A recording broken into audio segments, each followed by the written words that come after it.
What would you do if the person you loved most suddenly disappeared and turned out to be someone you never really knew? If this story hooks you already, smash that like button, subscribe for more psychological thrillers, and don't forget to share this video with a friend who loves a good twist. Let's dive in. Hey, book lovers, welcome back to Bite-Sized Books. Camila, Cam as everyone calls her, starts her morning with a sense of unease. Leaning against the kitchen counter, she wipes down her baby's high chair in slow, deliberate strokes, watching her daughter Polly bounce happily in her seat, giggling and waving a plush giraffe. Despite the domestic calm, Cam's thoughts are far from peaceful. It's her first day back at work after months of maternity leave, a transition she's both anxious and reluctant to face. The absence of her partner, Luke, weighs on her. He's usually attentive, especially on significant days like this. She glances at her phone. No calls, no texts, no missed anything from Luke, not even a brief message of encouragement. Her grip on the dishcloth tightens involuntarily. Luke's silence is not just surprising, it's alarming. He knows how hard today is for her. He would have at least acknowledged it. When Polly throws her giraffe to the ground, Cam stoops to retrieve it, plastering on a distracted smile as she hands it back. Polly, with her wide, bright eyes, the same expressive dark eyes as Luke, stares up at her, completely unaware of the tension clouding the morning. A pang stabs at Cam's chest. Then, finally, her phone buzzes. Relief floods her, until she sees the sender. It's not Luke, it's her sister Libby. Libby's message is their daily ritual, a post-run selfie, headphones in, skin still flushed, and a cheerful first day back. You got this XX. Cam responds with her own forced selfie and a shaky smile. A second message follows, a crossword clue. Best-selling thriller author, 5 letters. Cam rolls her eyes. Maya Jones, her most high-profile client. A brilliant writer with a chaotic personal life. The kind who makes being a literary agent a 24/7 job. Libby jokes that Maya should send flowers. Cam replies with dry skepticism. But Cam hesitates before putting her phone down. She types, "Have you heard from Luke?" Libby's reply is swift. "No. Why?" Cam backtracks. "No reason." But there is a reason. It's not just the lack of a message. It's a sense of void, a silence that's pressing down on her like a weight. She glances around and notices something on the hallway table. A note. Partially hidden beneath mail, her breath catches as she sees the handwriting. Luke's, unmistakably. On one side, sentences have been hastily blacked out. On the other, a single chilling line. "It's been so lovely with you both. LX." Cam stares at the note, dread blooming. Is it a goodbye? That's ridiculous, isn't it? She shakes her head, blaming exhaustion and stress for her paranoia. She tucks the note into her pocket. She'll talk to him about it later. For now, she has to get on with the day. With Polly strapped into a baby sling, Cam steps outside. The June morning is warm and golden, sunlight dappling the pavement as she walks toward the nursery. Polly hums contentedly against her chest. At the nursery, Cam hesitates. The moment she hands over her baby, grief wells up, irrational but powerful. Polly looks at her, tiny hand outstretched, and Cam nearly scoops her back up, but she forces herself to smile. "You're going to have such a fun day."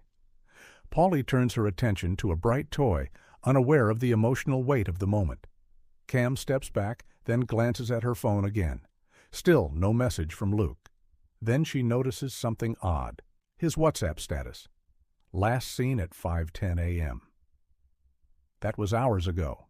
Luke, who's constantly on his phone, hasn't been active since dawn.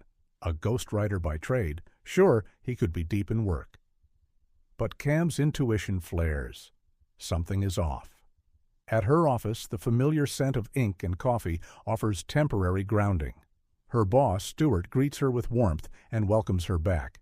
Cam finds herself slipping into work mode. They chat about upcoming deals. She pitches Adam, a promising new author she discovered while on maternity leave. His novel, about a teen suing his influencer parents, is already drawing publisher interest. For a brief time, Cam forgets about Luke. The buzz of the literary world, the excitement of new manuscripts, it feels good. Until her phone brings her back.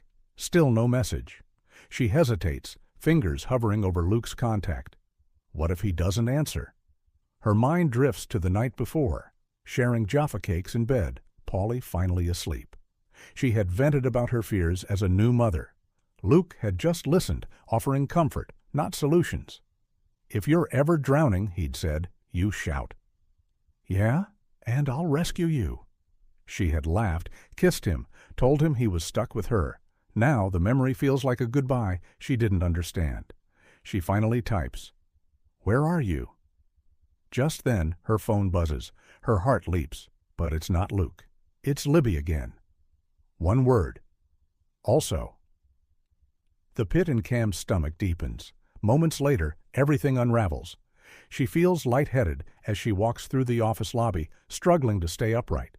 Two police officers approach. DS, Stephen Lambert, and PC Emma Smith. Cam's initial fear is for Paulie. Has something happened to her baby? But the officers assure her Paulie is fine. Her heart slows. Then Lambert continues. There's a hostage situation underway in Bermondsey. Cam has already seen snippets on the news. A warehouse, 3 hostages. Her brain doesn't connect the dots until they reveal the staggering detail. Her husband, Luke, is not one of the hostages. He is the hostage taker. Cam is frozen, disoriented. He isn't. The words feel hollow even as she speaks them. She can't reconcile the gentle man who shared biscuits in bed with this faceless captor on the news. But then they show her the footage. A man, tall, slim, pacing in front of the hostages.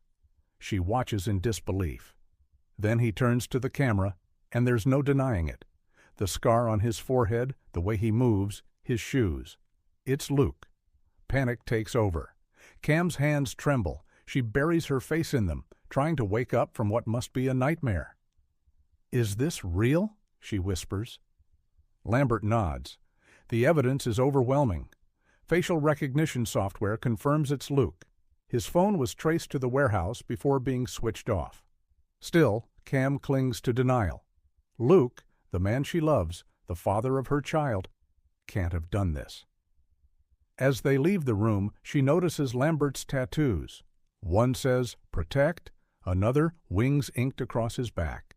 It's a strange contrast to the calm, methodical way he delivered the worst news of her life. Outside, the summer sun glares. The world moves on as if nothing has changed. But Cam's world has collapsed. In the police car, she sees her co-workers staring at her through the agency's glass doors, eyes wide, mouths agape, as if witnessing a car crash. She feels exposed, alien. This can't be happening, but it is. Luke has done this, and Cam's life is no longer the one she thought she was living.